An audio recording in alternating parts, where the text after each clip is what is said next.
ইমাম আযম আবু হানিফা রাহমাতুল্লাহি আলাইহি খলিফা মনসুরের সাথে রাস্তায় দেখা, বাজারের মধ্যে দেখা। খলিফা মনসুর সবার উপস্থিতিতে ইমাম আবু হানিফাকে প্রস্তাব দিলেন, ইমাম, প্রধান বিচারকের চেয়ার শূন্য, পদ খালি, আপনাকে প্রধান বিচারক হিসাবে নিয়োগ দেওয়া হলো।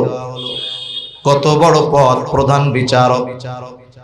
ইমাম আবু হানিফা রাহমাতুল্লাহি আলাইহি সাথে সাথে খলিফার প্রস্তাব ফিরাইয়া দিলেন, বললেন, না, এই পদ বা এই দায়িত্ব গ্রহণ করা আমার দ্বারা সম্ভব নয়। ইমাম আবু হানিফা মুখের উপরে প্রস্তাব ফিরাইয়া দিছে, খলিফার ইগোতে লাগছে, আত্মমর্যাদায় লাগছে যে আমি তাকে প্রধান বিচারকের দায়িত্ব দিলাম, যেই পদ পাবার আশায় থাকে কত মানুষ, আমি তাকে নিজের থেকেই প্রস্তাব দিলাম, সে মুখের উপরে প্রস্তাব ফিরাইয়া দেয়। খলিফার আত্মমর্যাদায় লাগছে, ইগোতে লাগছে। খলিফা রাগান্বিত হয়ে গেছেন, হাতের মধ্যে চাবুক, চাবুকটা দিয়া ইমাম আবু হানিফার গায়ের মধ্যে একটা বাড়ি মেরে দিয়েছে।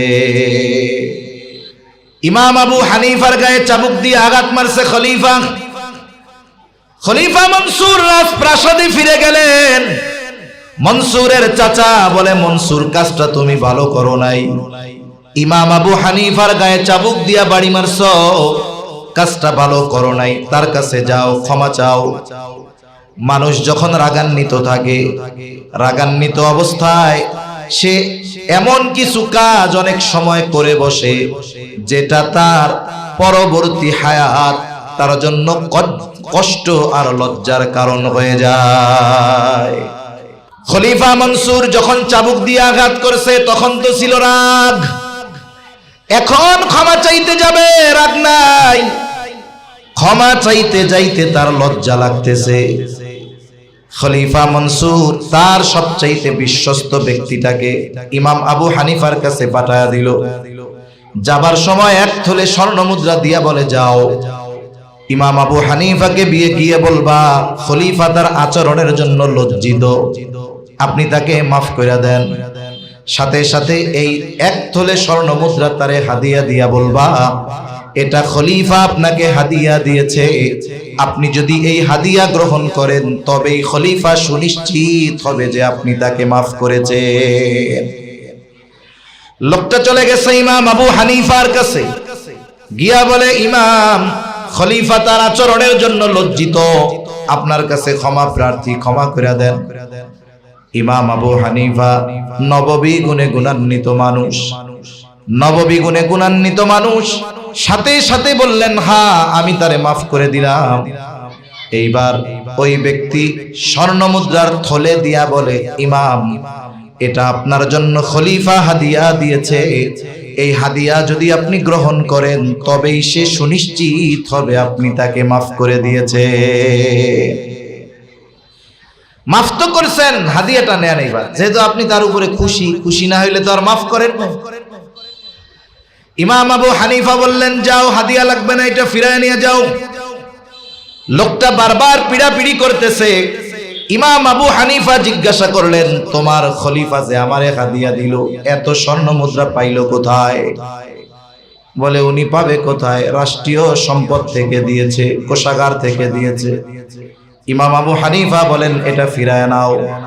লোকটা এবার বলে, ইমাম, আপনি এইটা রাখেন, যদিও আপনি নিজের জন্য ব্যয় না করেন, মানুষরে সদকা করে দিয়েন, তারপরেও রাখেন।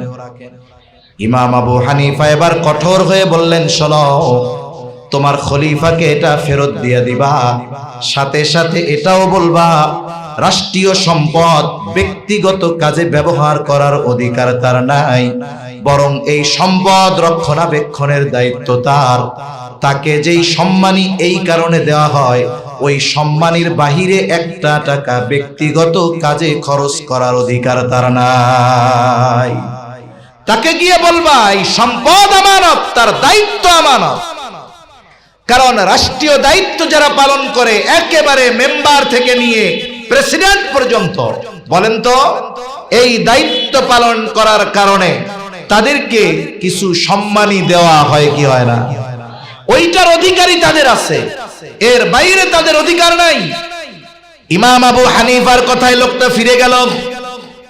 এইবার খলিফার কাছে আরো মিথ্যা কথা সাজায়া বলতেছে, খলিফা আপনাকে ইমাম আবু হানিফা খেয়ানতকারী বলছে।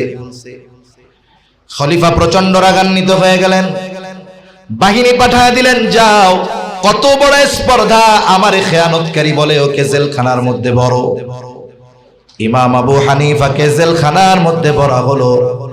প্রতিদিন চাবুক দিয়ে আঘাত করা হতো আর বলা হতো, আপনি যদি প্রধান বিচারকের দায়িত্ব গ্রহণ করেন ছেড়ে দেওয়া হবে।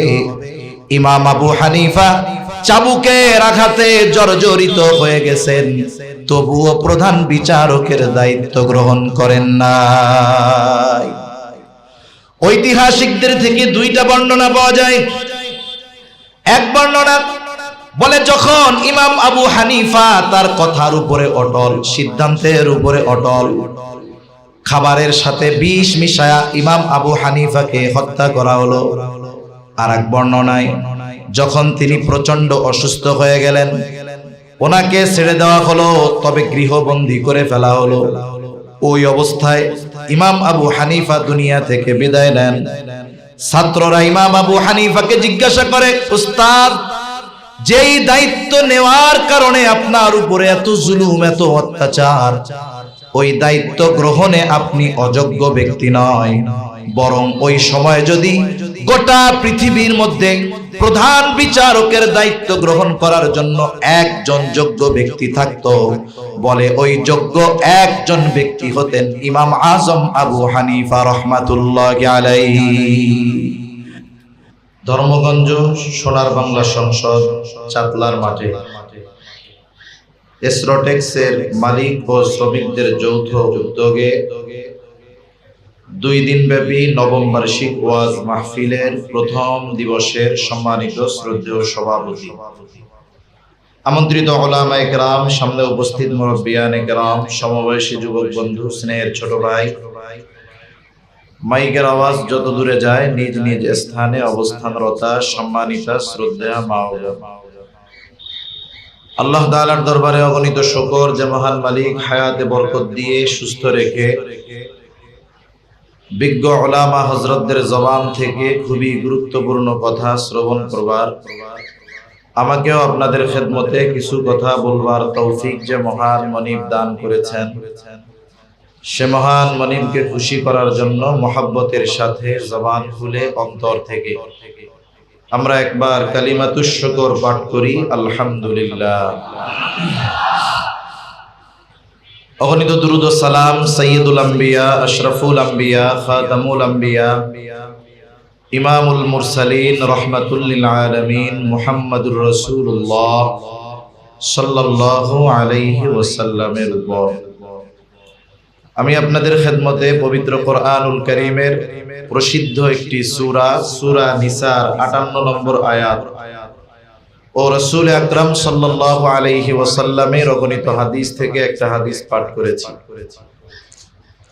আল্লাহ তাআলার কাছে তৌফিক চাই, আল্লাহ তাআলা কিছু কথা বলার তৌফিক দেন যেগুলো আমাদের সবার দুনিয়া এবং আখিরাতের জন্য কল্যাণকর হয়। সকলে জবান খুলে বলি আমিন। যেহেতু 2 দিন ব্যাপী এই প্রোগ্রাম, প্রথম দিন একটু তাড়াতাড়ি শেষ হওয়াই উচিত,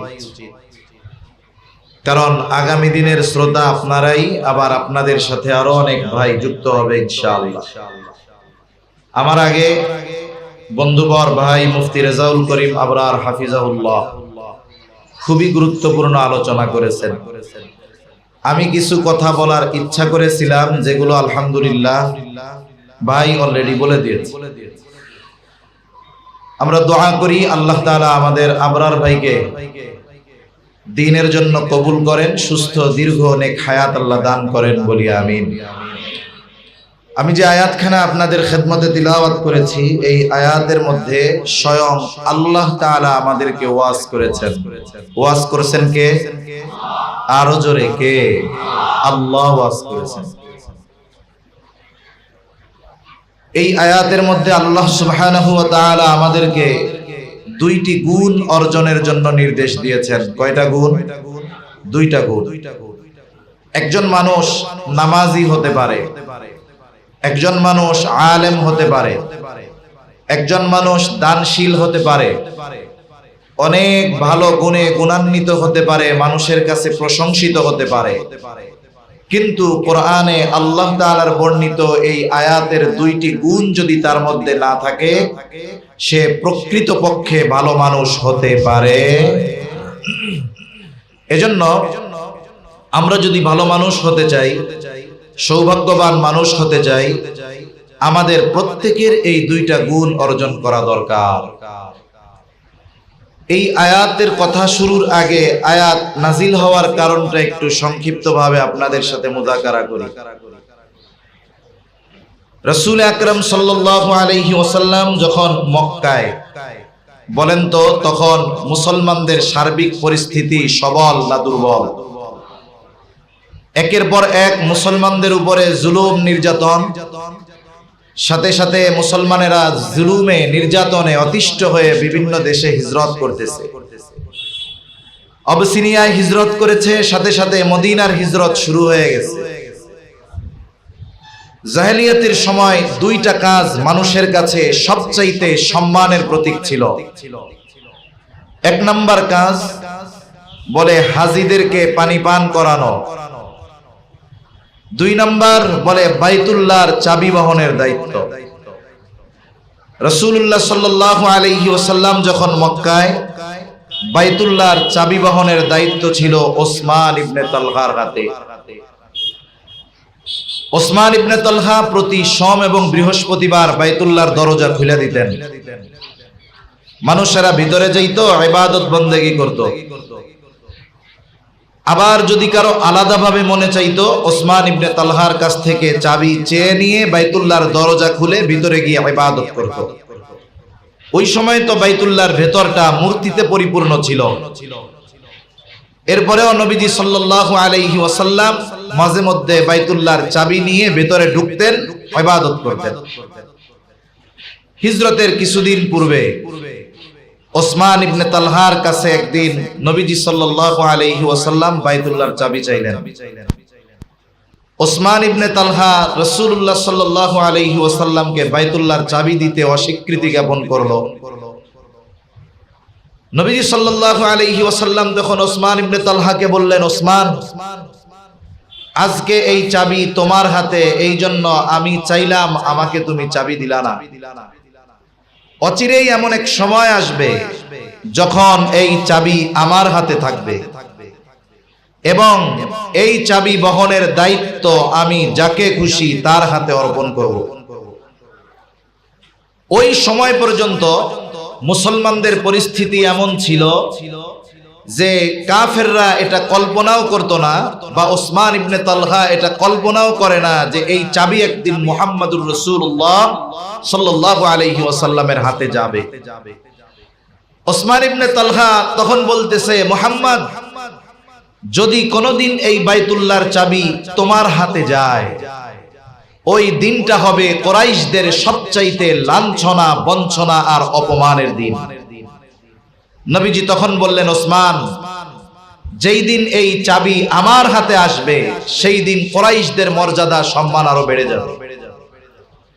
ওসমান ইবনে তালহা ইসলাম গ্রহণ করার পরে বলতেছে, ওই সময় আমার চিন্তা ছিল এরকম যে সার্বিক পারিপার্শ্বিক পরিস্থিতিতে মনে হচ্ছে এটা আদৌ সম্ভব নয় যে এই চাবি মুহাম্মাদের হাতে যাবে, কিন্তু এই চাবি একদিন আমার হাত থেকে মুহাম্মাদের হাতে যাবে, এই কথা যেই ব্যক্তি বলেছে সে গোটা হায়াতে একটা অহেতুক কোনো কথা বলে নাই। মিথ্যা কথা তো বহুদূর, অপ্রয়োজনীয় কথা গোটা হায়াতে সে কোনোদিন বলে নাই। আমার দিলের মধ্যে এই চিন্তা ঢুকে গেছে, তাহলে কি এই চাবি আমার হাত থেকে চলে যাবে?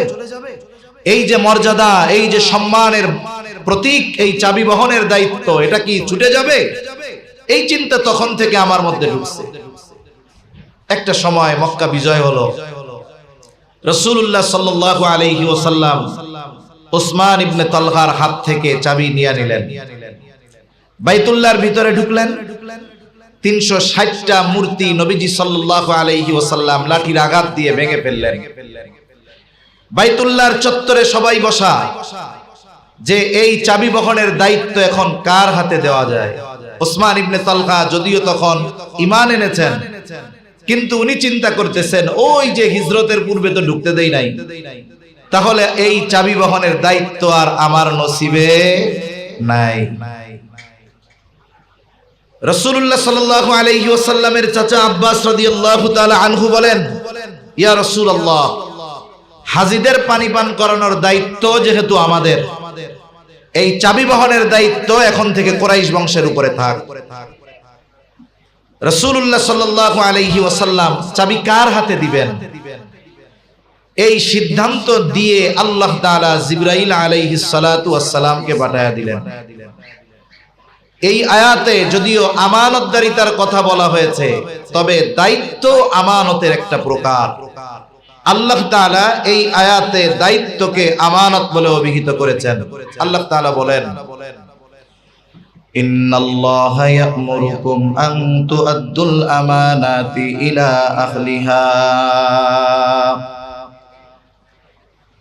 ওয়া ইযা হাকামতুম বাইনান নাসি আন তাহকুমু বিল আদল। আল্লাহ তাআলা বলেন, নিশ্চয়ই আল্লাহ তোমাদের আদেশ দিচ্ছেন যে তোমরা আমানত তার হকদারের কাছে ফিরায়া দাও। 2 নাম্বার আল্লাহ তাআলা বলেন, ওয়া ইযা হাকামতুম বাইনান নাসি আন তাহকুমু বিল আদল। আর তোমরা যখন মানুষের মধ্যে বিচার আচার করবা, ন্যায় বিচার করবা। এই আয়াতে মূলত আল্লাহ তাআলা 2টা বিষয় অর্জনের নির্দেশ দিয়েছেন। 1 নাম্বার, আল্লাহ তাআলা আমাদেরকে আমানতদার হতে বলেছেন। 2 নাম্বার, ন্যায়পরায়ণ হতে বলেছে। কয়টা গুণ জোরে বলেন? বলেন তো, যেই ব্যক্তি যত আবেদ হোক না কেন, এই 2 গুণ যদি তার মধ্যে না থাকে, সে প্রকৃতপক্ষে ভালো মানুষ হতে পারে না। আল্লাহ রাব্বুল আলামিন বলেন, আমানত তার হকদারের কাছে ফিরায়া দাও। মুফাসসিরিনে কেরাম বলেন, যদিও ওই ঘটনাকে কেন্দ্র করে এই আয়াত আল্লাহ তাআলা নাজিল করেছেন, কিন্তু এই আয়াতে সার্বিকভাবে আল্লাহ তাআলার নির্দেশ ঈমানদারদের প্রতি যে তোমরা আমানতদার হও। কারণ আমানতদারিতা হলো মুমিনের ভূষণ, আর আমানতের খেয়ানত করা এটা হলো মুনাফিকের অন্যতম আলামত। মুনাফিক আর মুমিনের চরিত্র কখনো এক হতে পারে না। রাসূলুল্লাহ সাল্লাল্লাহু আলাইহি ওয়াসাল্লাম এই জন্য মুনাফিকের আলামতগুলোর ব্যাপারে আমাদের সতর্ক করে দেন। নবীজি বলেন, মুনাফিকের আলামত 1 নাম্বার, ইদা হাদ্দাসা কাযাবা। মুনাফিক যখন কথা বলে মিথ্যা কথা বলে। ওয়া ইদা ওয়াদা আখলাফা, ওয়াদা করলে ওয়াদা খেলাফ করে। ইদা তুমিনা খানা, আমানতের খেয়ানত করে। ওয়া ইদা তাখাসামা ফাজারা, মুনাফিকের যদি কারো সাথে তর্ক বিতর্ক হয়, সে ঝগড়া বিবাদ যখন লাগে, তখন অশ্লীল শব্দ দ্বারা বকাঝকা করে। এই 4টা কার আলামত? জবান খুলে বলেন তো, আরো জোরে বলেন, কার কার? মুনাফিকের আলামত। আফসোসের বিষয় হলো এই আলামতগুলো আমাদের সমাজে নামাজির মধ্যেও আছে, হাজির মধ্যেও আছে, মসজিদ কমিটির সভাপতি অনেক জায়গায় আছে না নাই? আছে। এগুলো ঈমান বিধ্বংসী ভাইরাস। এই ত্রুটিগুলো যদি আমাদের কারো মধ্যে থাকে, ঈমান বাঁচানোর স্বার্থে এগুলো বের করে ফেলা দরকার। আল্লাহ তৌফিক দান করেন, আমিন। তাহলে মুনাফিকের অন্যতম আলামত ইদা তুমিনা খানা, আমানতের খেয়ানত করা। আর নবীজি সাল্লাল্লাহু আলাইহি ওয়াসাল্লাম আমানতদারিতার ব্যাপারে বলেন, এটা মুমিনের ঈমানের অবিচ্ছেদ্য অংশ। একটা মানুষের মধ্যে আমানতদারিতা নাই আর সে প্রকৃত ঈমানদার এটা হতে পারে না। এই জন্য নবীজি সাল্লাল্লাহু আলাইহি ওয়াসাল্লাম বলেন, লা ঈমানা লিমান লা আমানাতা লা, যার মধ্যে আমানতদারিতা নাই তার ঈমান নাই। আমল যদি কম হয়, ঈমান যদি ঠিক থাকে, ত্রুটি মুক্ত থাকে, ওই অল্প আমল নাজাতের কারণ হতে পারে। কিন্তু ঈমান যদি ঠিক না থাকে, ত্রুটি যুক্ত থাকে, আমল যদি অনেক হয়, নাজাতের উপায় নাই। এজন্য রাসূলুল্লাহ সাল্লাল্লাহু আলাইহি ওয়াসাল্লাম বলেন, আখলিস দীনাকা ইয়াকফিকাল আমালুল কলিল। নবীজি বলেন, তোমার ঈমান খাঁটি করো, অল্প আমল নাজাতের জন্য যথেষ্ট হয়ে যাবে।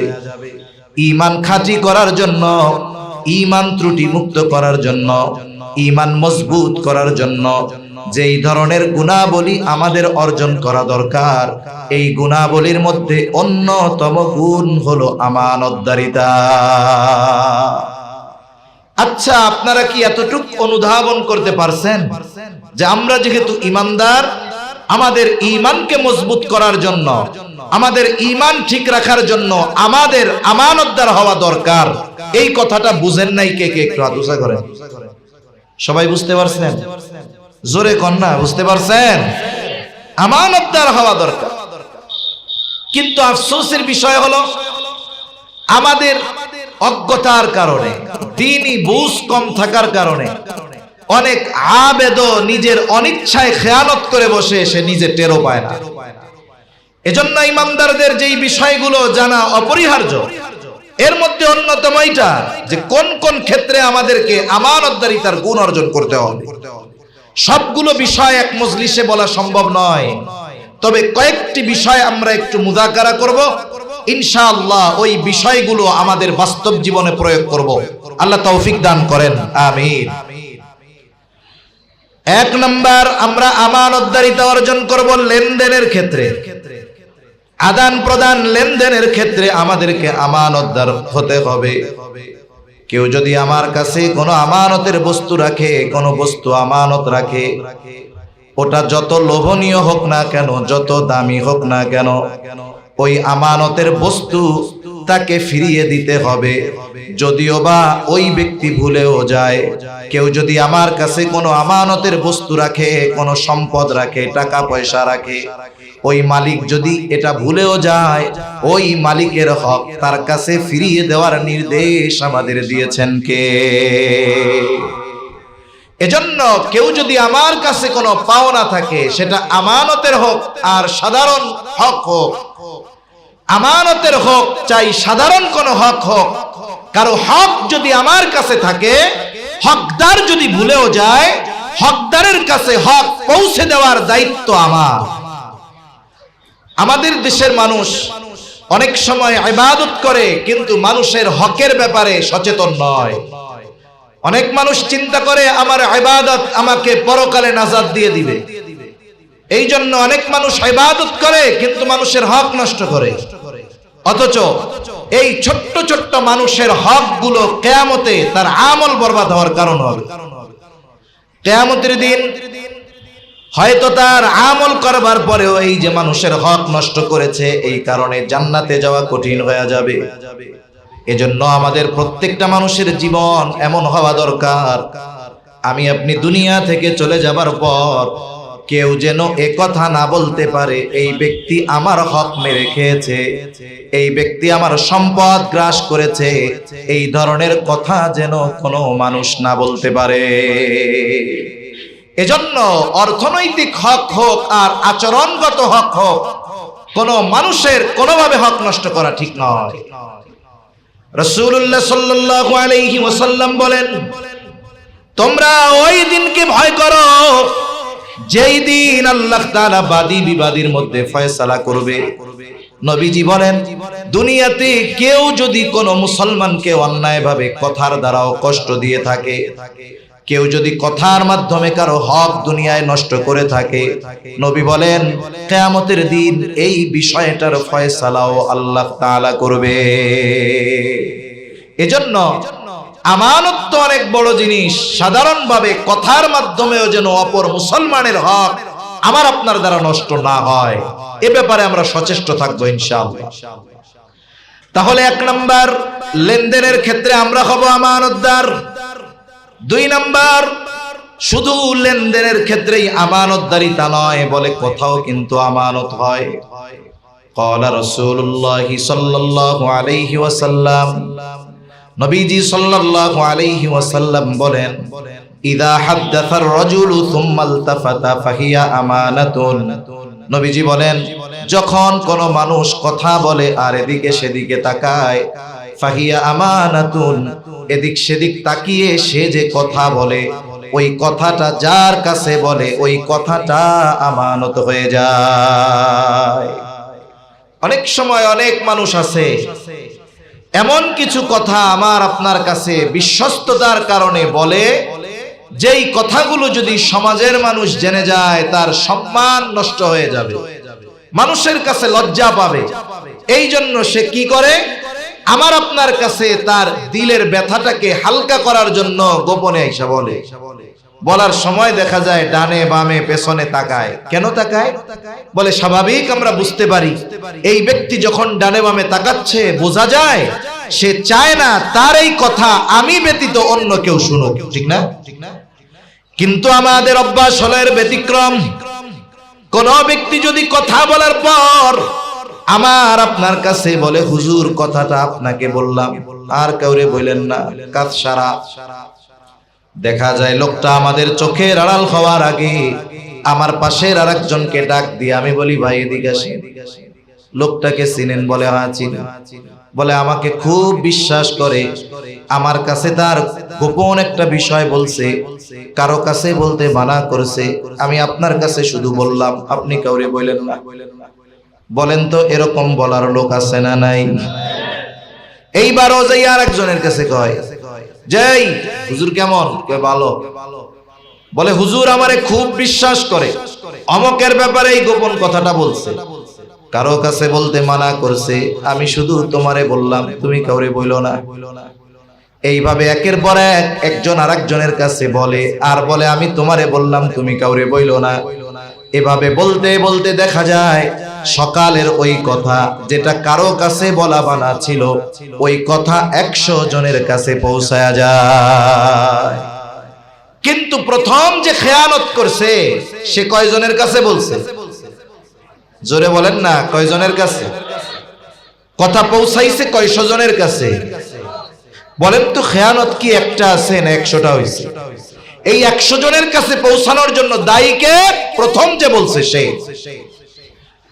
নবীজি সাল্লাল্লাহু আলাইহি ওয়াসাল্লাম বলেন কারো দ্বারা যখন কোনো ভালো কাজের সূচনা হয় ওই ভালো কাজ যতদিন চলে যতজন করে, বলে শুরু যারা করছে ওই ভালো কাজের সমপরিমাণ সওয়াব অটোমেটিক তাদের আমলনামায় যোগ হয়ে যায়। আবার নবীজি বলেন যখন কারো দ্বারা কোনো মন্দ কাজের সূচনা হয় ওই মন্দ কাজ যতজন করে আর যতদিন চলে, বলে শুরু যার দ্বারা হয়েছে সবার মন্দ কাজের সমপরিমাণ গুনাহ তার আমলনামায় যোগ হয়ে যায়। নবীজি বলেন এই পৃথিবীতে সর্বপ্রথম অন্যায়ভাবে হত্যাকাণ্ড শুরু হয়েছে আদম আলাইহিস সালামের এক সন্তানের দ্বারা। এই দুনিয়ায় কিয়ামত পর্যন্ত যত অন্যায় হত্যাকাণ্ড সংগঠিত হবে সব হত্যাকাণ্ডের সমপরিমাণ গুনাহ আদম আলাইহিস সালামের ওই হত্যাকারী সন্তানের আমলনামায় যোগ হয়ে যাবে। এজন্য খেয়ানত যেহেতু আমার দ্বারা শুরু হয়েছে, বলে এরপরে যতজন খেয়ানত করেছে সকলের খেয়ানতের সমপরিমাণ গুনাহ প্রথম যে করেছে তার আমলনামায় যোগ হয়ে যাবে। এই জন্য মনে রাখতে হবে কোথাও খেয়ানত আমাদের খাসলাত হলো, অভ্যাস হলো, যখন কারো সাথে সম্পর্ক ভালো থাকে তার বিষয়গুলো আমরা হেফাজত করি। যদি কোনো কারণে তার সাথে আমার দ্বন্দ্ব হয়, তার সাথে দূরত্বের সৃষ্টি হয়, অনেক সময় তার ব্যক্তিগত গোপন বিষয়গুলোকে আমরা অস্ত্র বানায়া ফেলি। কি বলে এই মিয়া বেশি কথা কইও না, তোমার ব্যাপারে কিন্তু আমার এইগুলা জানা আছে, বেশি কথা কইলে ফাঁস করে দিব। বলে কি বলে না? শুধু কি বন্ধু আর কাছের মানুষের হেফাজত করতে হবে আমানতের, যে শত্রু তার আমানতের হেফাজত করতে হবে না? হবে। রহমাতুল লিল আলামিন তিনি ছিলেন সর্বোচ্চ আমানতদার। উম্মতের জন্য আমানতের সর্বোত্তম উপমা তিনি দেখায় গেছে। কাফেরদের মাত্রাতিরিক্ত জুলুম অত্যাচার যখন শুরু হলো, নবীজি মক্কা থেকে মদিনায় হিজরত করবে। কাফেররাও দারুন নাদওয়ার মধ্যে সিদ্ধান্ত নিয়েছে মুহাম্মদকে ছেড়ে দেওয়া যাবে না, মুহাম্মদকে হাতছাড়া করা যাবে না। সে যদি এই দেশ ছেড়ে অন্য কোথাও হিজরত করে চলে যায়, ওইখানে সুসংগঠিত হয়ে আমাদের উপরে আক্রমণ চালাবে, এই সুযোগ দেওয়া যাবে না। মুহাম্মদকে চিরতরে শেষ করে দিতে হবে। কিভাবে করা যায়? সব পরামর্শের পরে সিদ্ধান্ত হলো প্রত্যেক গোত্র থেকে একজন মুহাম্মদ সাল্লাল্লাহু আলাইহি ওয়াসাল্লামকে হত্যাকাণ্ড ঘটানোর কাজে সম্পৃক্ত থাকবে। সিদ্ধান্ত হলো আজ রাত মুহাম্মাদের জীবনের শেষ রাত। সবাই সশস্ত্র অবস্থায় প্রত্যেক গোত্র থেকে প্রতিনিধি নবীজির ঘর ঘিরে রাখছে। নবীজির ঘর চতুর্দিক দিয়ে ঘিরে রাখছে, হত্যা করবে। নবীজি ঘরের ভিতর হযরত আলী রাদিয়াল্লাহু তাআলা আনহুর সাথে। নবীজি খোঁজ পেয়ে গেছেন, নবীজিকে জানানো হয়েছে যে কাফেররা আপনার ঘর ঘিরে রাখছে হত্যা করার জন্য। ওই কঠিন মুহূর্তেও নবীজি সাল্লাল্লাহু আলাইহি ওয়াসাল্লাম আলী রাদিয়াল্লাহু তাআলা আনহুর কাছে দায়িত্ব দিয়েছেন। কারণ কাফেররা যদিও নবীজির বিরোধিতা করত, কিন্তু তারা এই ব্যাপারে সুনিশ্চিত যে আমরা যদি আমাদের দামি বস্তুগুলা মুহাম্মাদের কাছে আমানত রাখি, যতই তার বিরোধিতা করি না কেন, শত্রুতা করি না কেন, বিরোধিতা আর শত্রুতার কারণে সে কখনো আমাদের সম্পদের খেয়ানত করবে না। এজন্য একজন ইংরেজ ঐতিহাসিক লিখতেছে আমার আপনার নবীর আমানতদারিতার ব্যাপারে।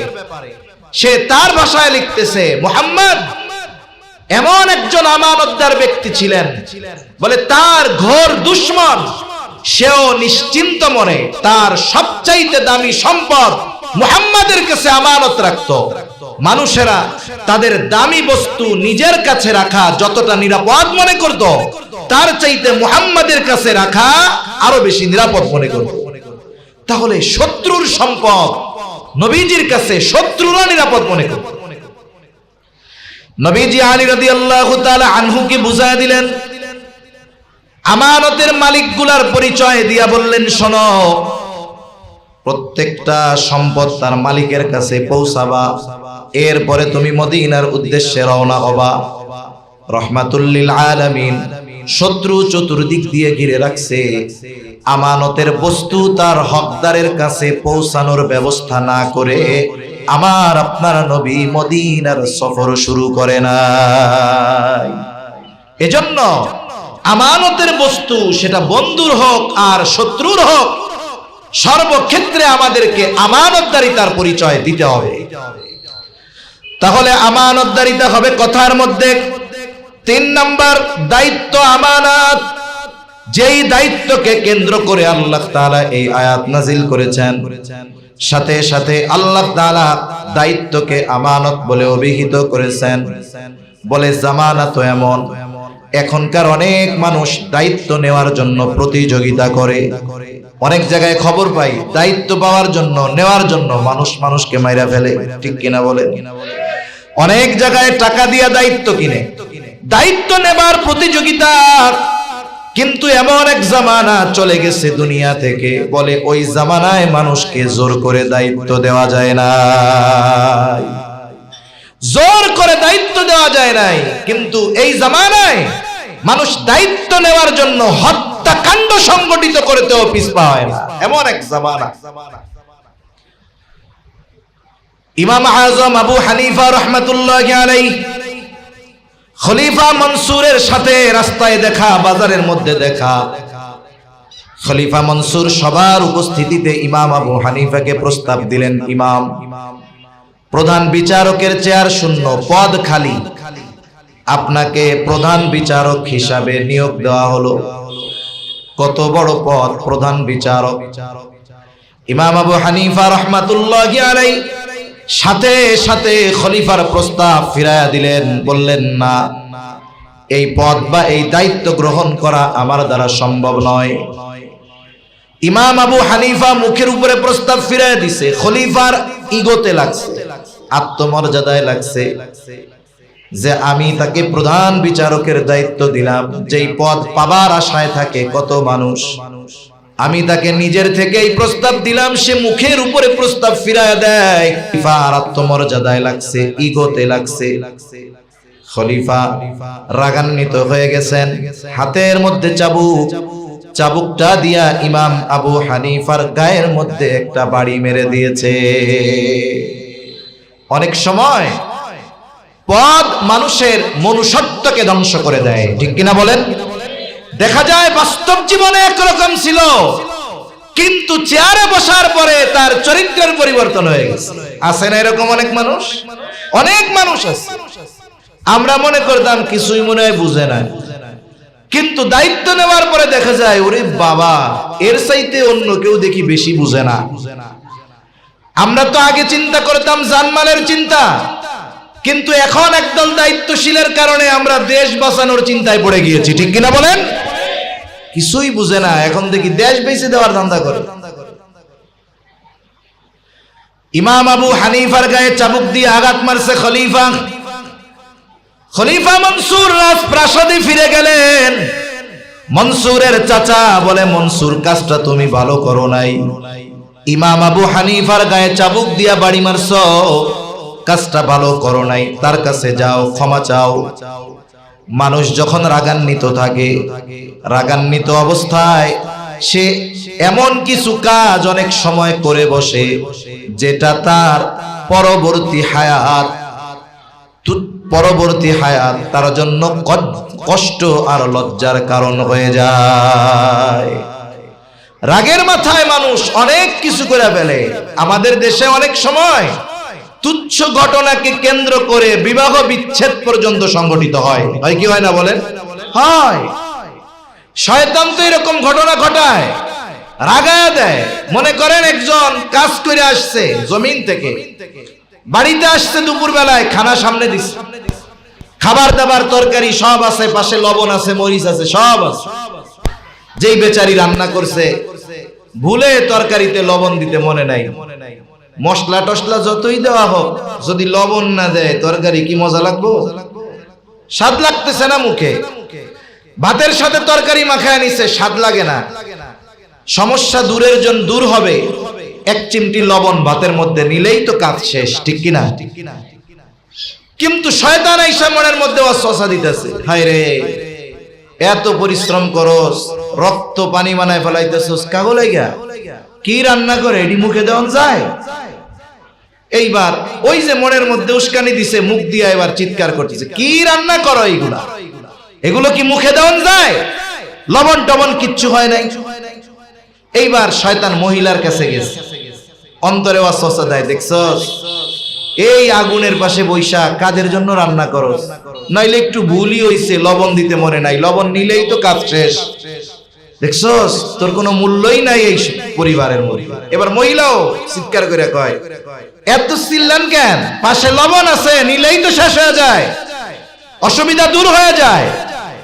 এইবার শয়তান আবার ওই বেড়ার কাছে আইসা কয়, দেখছস নি তোরে কত ঝাড়ি দিয়া কথা কয়।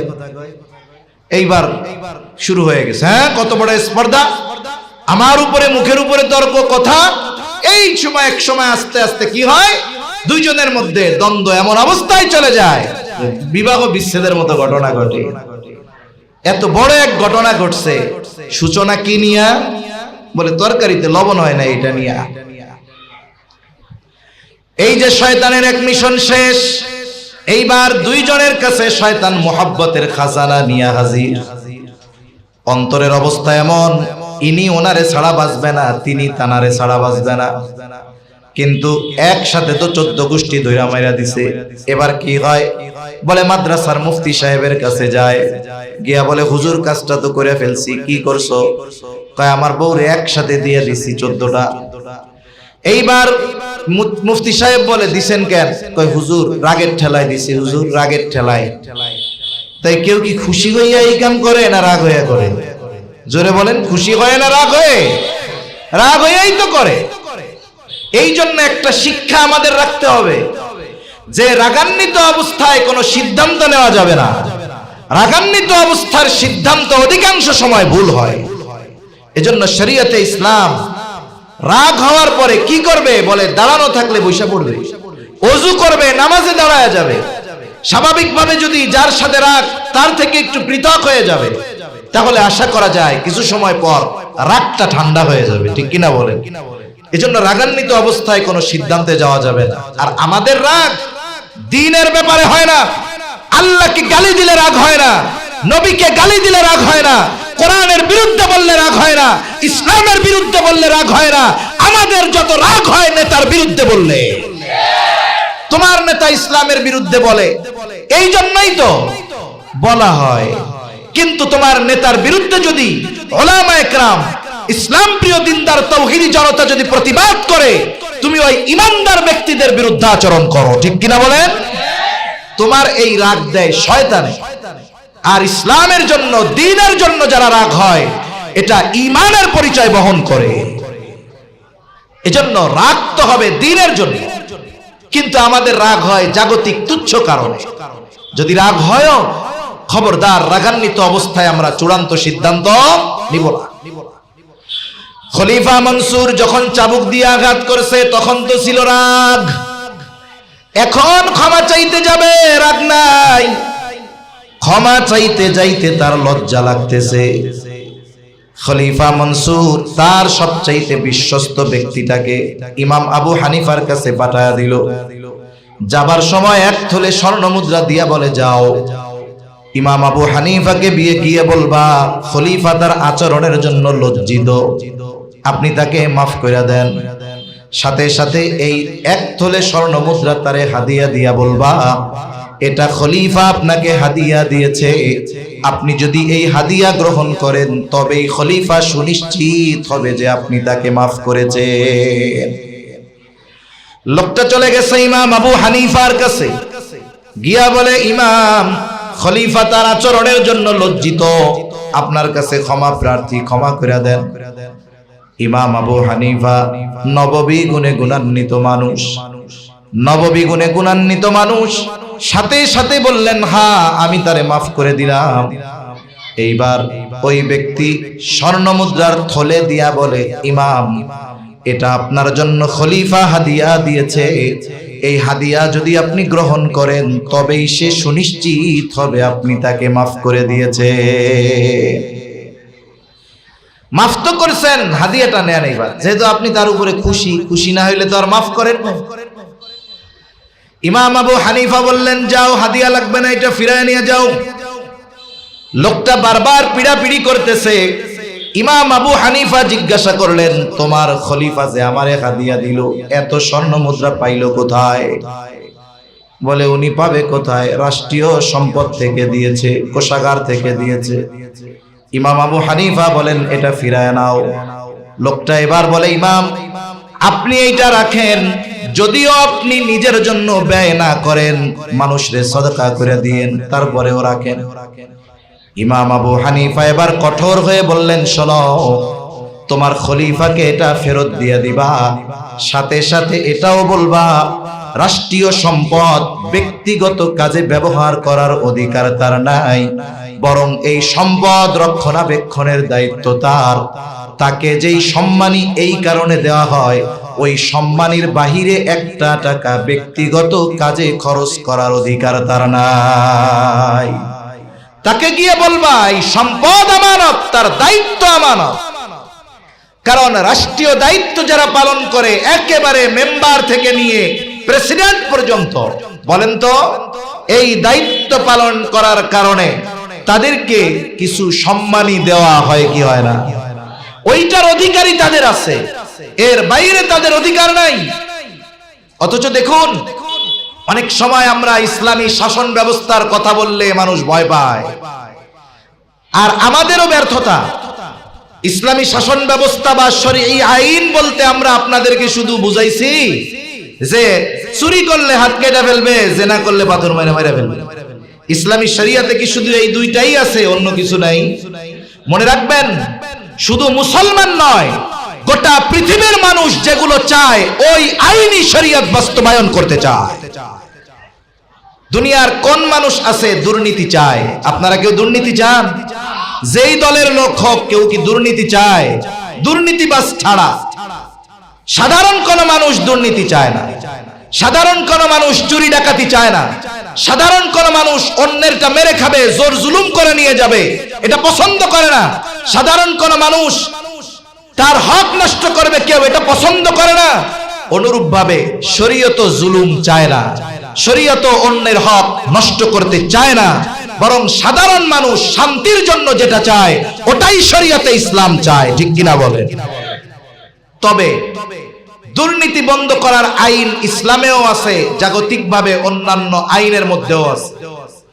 সমস্যা হলো জাগতিক আইনের ফাঁক ফোকর আছে, এই জন্য বড় বড় জুলুম করার পরেও রাঘব বোয়ালরা ফাঁকা দিয়া বের হয়ে যায়। কিন্তু কোরআন সুন্নাহর আইনে কোনো ফাঁকা ফোকর নাই, জানে কোন চুনাপুটিও যদি দুর্নীতি করে শরীয়তের আইনের জালে তাকে বেঁধে যাওয়া লাগবে। ঠিক কিনা বলে? এজন্য ওই দল ইসলাম চায় না। কিন্তু ইসলাম যেটা চায়, গোটা পৃথিবীর মুসলিম হোক আর নন মুসলিম হোক সবাই সেটা চায়।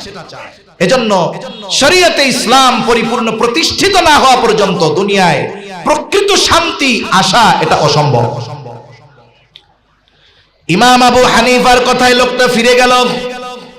এইবার খলিফার কাছে আরো মিথ্যা কথা সাজায়া বলতেছে, খলিফা আপনাকে ইমাম আবু হানিফা খেয়ানতকারী বলছে।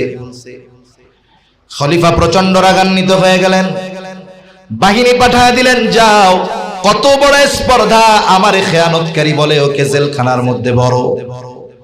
ইমাম আবু হানিফাকে জেলখানার মধ্যে ভরা হলো।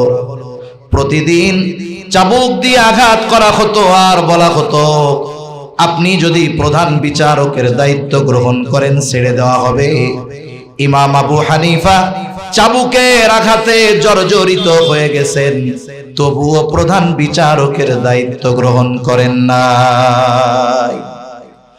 ঐতিহাসিকদের থেকে দুইটা বর্ণনা পাওয়া যায়।